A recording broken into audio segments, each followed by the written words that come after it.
So just a couple of things here. The beginning hymn that we sang, the music, not the words, but the music was written by Beethoven after he had gone completely deaf. And every time I sing that piece, I think how amazingly wonderful that a man who had gone completely deaf could write these beautiful notes. And it's just so inspiring to me. I love it when we do it. So thank you, Matt.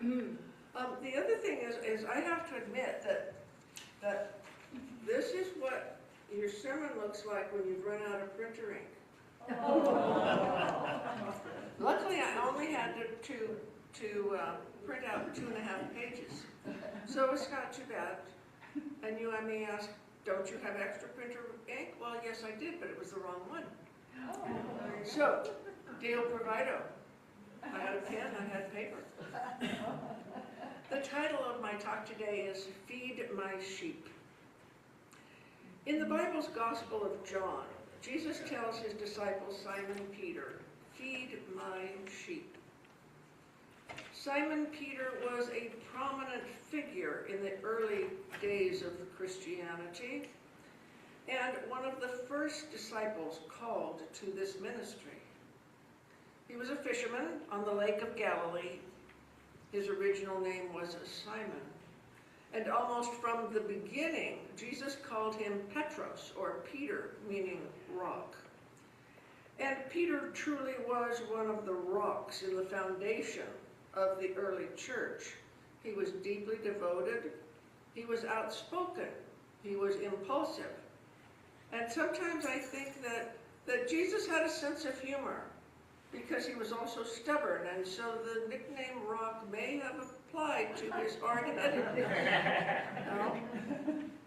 Simon was the first to publicly declare Jesus as the Messiah, and yet, on the evening of Jesus' arrest in the Garden of Gethsemane, Peter had assured Jesus that he would never deny him. And Jesus told him that before the cock crowed, he would deny him 3 times. And that is exactly what happened. In fear and panic, Peter denied knowing Jesus 3 times. This is an important point as we see the maturing of Peter and all of the disciples after the resurrection. Peter rebuilt his faith to become one of the central leaders in the early Christian movement, which at that point was called the Way. The Bible's book of Acts details the founding and the growth of the early Christians. These writings, they show Peter growing in performing miracles and preaching with conviction. And he also was pushing to open the community to Gentiles.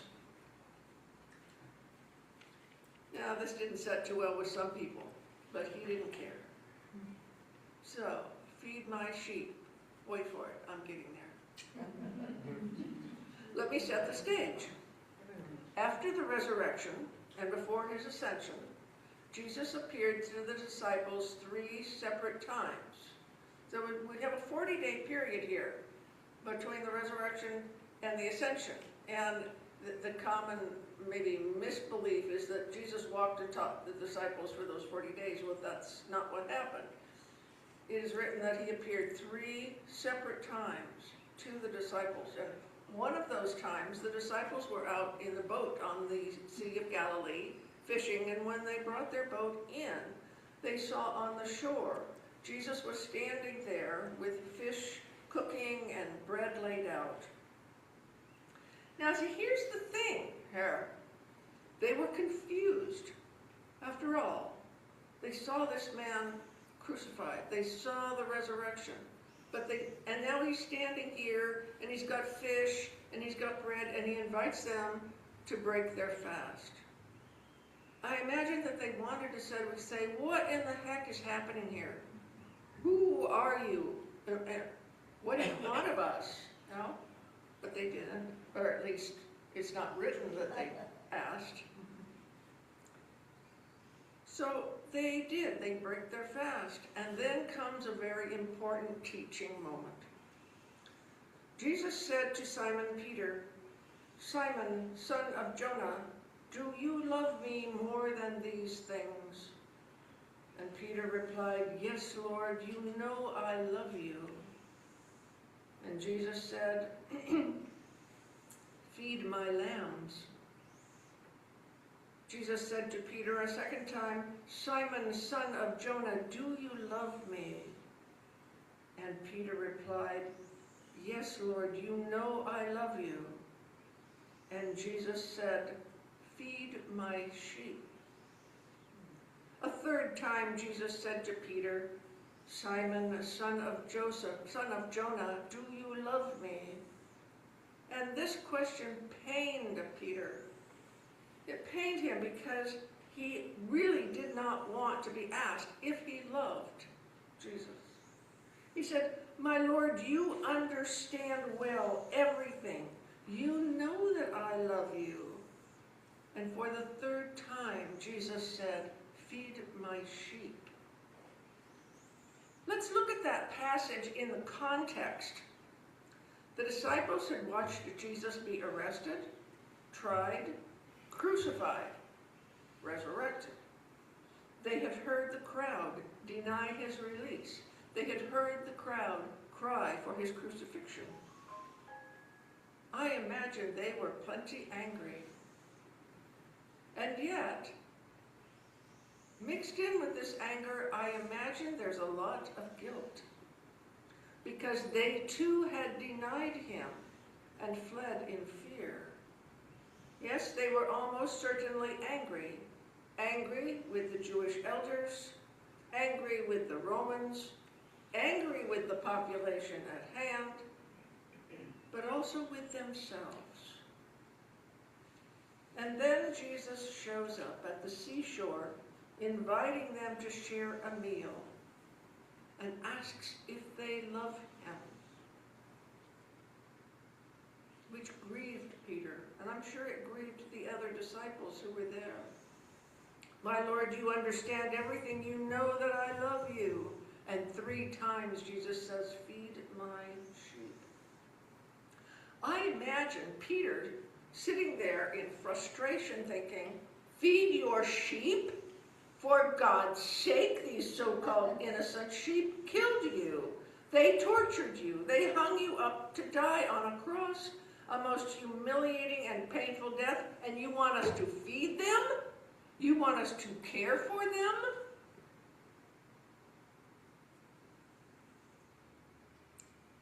Yes. We recognize that this is an important moment because the command was repeated 3 times. Feed my sheep. An important moment for the disciples coming out of those horrendous days, but also for us too today, 2,000 years later. Just for a moment, let's go back another 1,000 years, just jumping, right? Time jumping. To the time of King David, about 1,000 years before Christ, to the Psalms. Of all the Psalms in the Bible, King David wrote about half of them, the most beloved being the 23rd Psalm, talking about God as the Good Shepherd. David wrote, "The Lord is my shepherd, I shall not want. He makes me to rest in green pastures. He leads me beside the still waters. He restores my soul." David is referring to God as the Good Shepherd. And Jesus also referred to himself as the Good Shepherd. And it is written that he said, "I am the Good Shepherd." I love these words. "And I know my own, and my own know me. Just as my Father knows me, my own know me. And I lay down my life for my sheep. I have other sheep also, which are not of this fold. Them too I must bring, and they will hear my voice, the sheep will become one flock and one shepherd. He's saying, one people, one God. I cannot read the words of the 23rd Psalm without thinking of those words. I lay down my life for my sheep. I guess we're honoring sheep today. Yeah. Sheep are not dumb, but they are defenseless. And a shepherd must guard them from inclement weather, from wolves and thieves. And a good shepherd will lay down his life for his sheep. We don't expect that of you. A good shepherd knows his sheep by name, and they recognize his voice.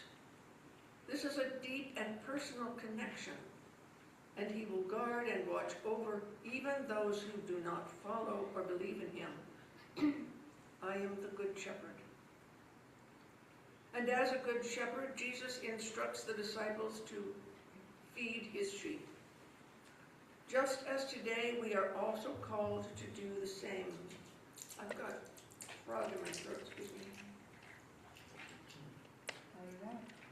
We are called to do the same, to become as a shepherd, to care for all people in whatever way we are called.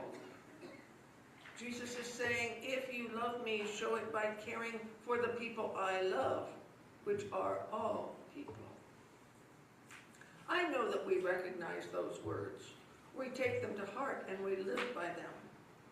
We know these words, even if we don't know where they come from.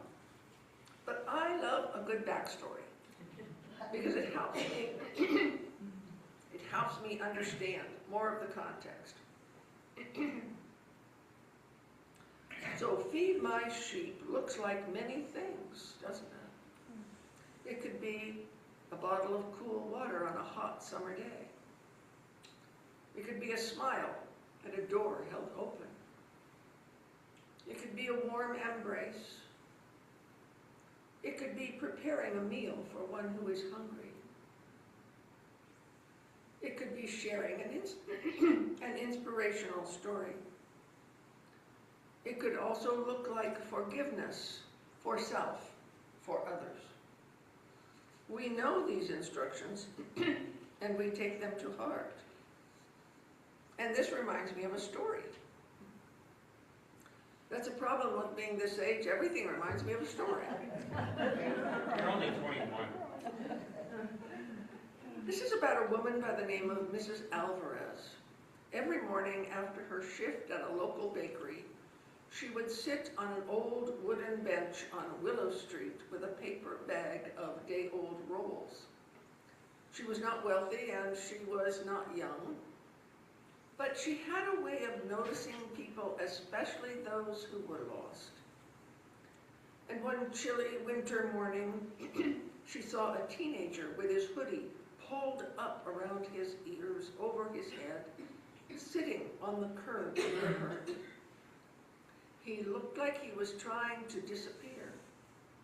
So she slowly walked over and sat close to him, quietly, without saying a word, offering him a roll.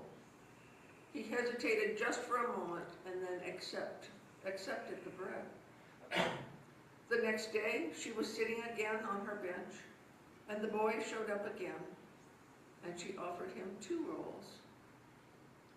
These unofficial meetings continued, and eventually the boy started talking. His name was Jordan, and his home was not safe. His school was not much better. He did not like adults. He did not trust them.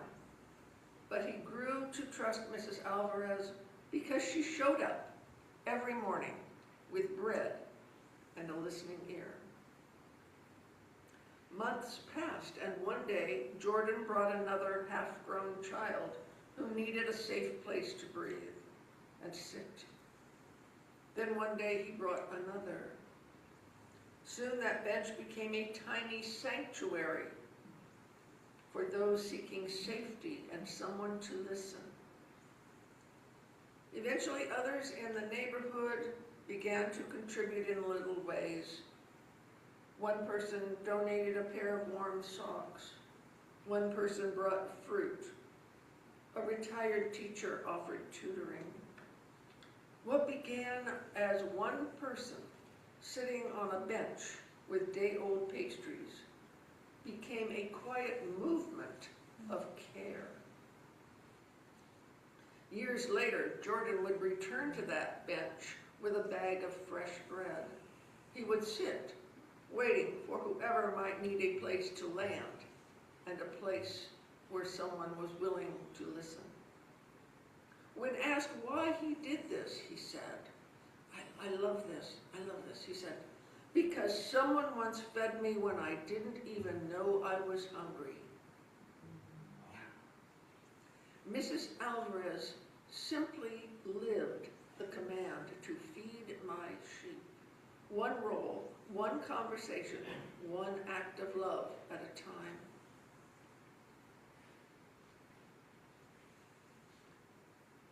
Feeding the sheep is also what our dear friend Dell did.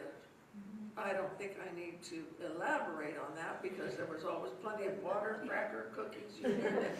He fed us. He lived that command. It was very beautiful.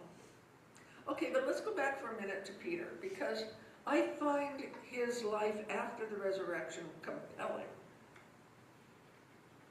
He lived for another 30 years, spreading the teachings and feeding the sheep.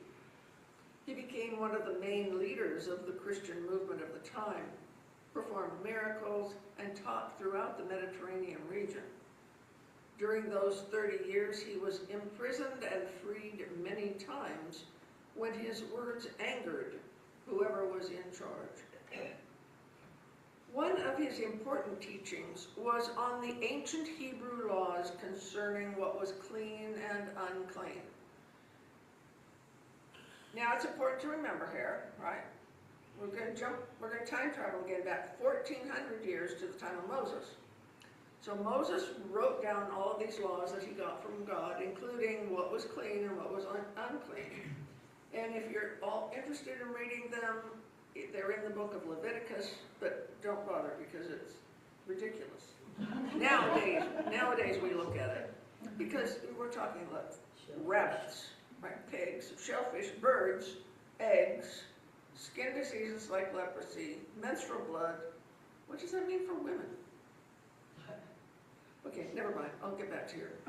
Contact with dead bodies before purification, just to name a few.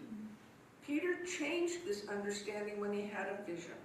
And in the vision, he saw, this is what he saw. He saw like a sheet coming down from heaven, like it was holding up all these animals and birds and everything that he would have thought some were clean, some were unclean.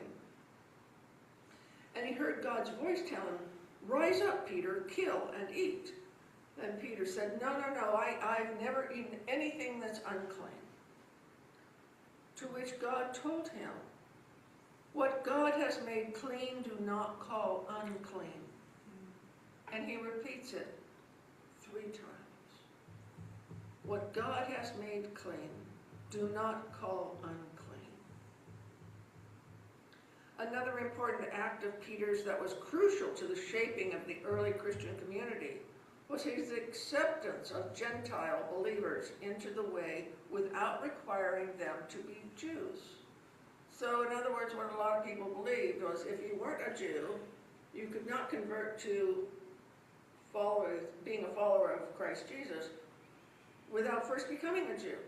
It was a very strict trajectory. Well, Peter taught otherwise. He was a complex individual, very human, very flawed, very devout, and devoted to the teachings of Christ Jesus. One of his teachings that I dearly love is when he says this: "Do not render evil for evil, nor railing for railing, but instead of these render blessings, for to this end you have been called, that you may inherit a blessing." Sounds a lot like Buddhism to me also. Everything kind of comes together at some point. After approximately 30 years of ministry, Peter traveled to Rome, where he was arrested and martyred by crucifixion. When he knew that he was to be crucified, he asked to be crucified upside down, to be hung on the cross upside down, because he did not feel worthy to be crucified in the same way that Christ Jesus had been. So if you ever see a picture of a crucifixion with an individual hanging upside down, that is Simon Peter.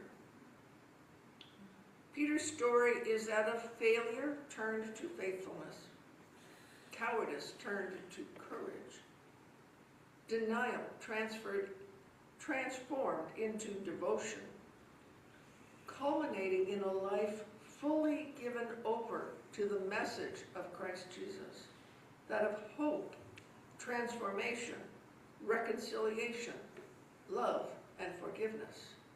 He truly did feed his sheep. Namaste.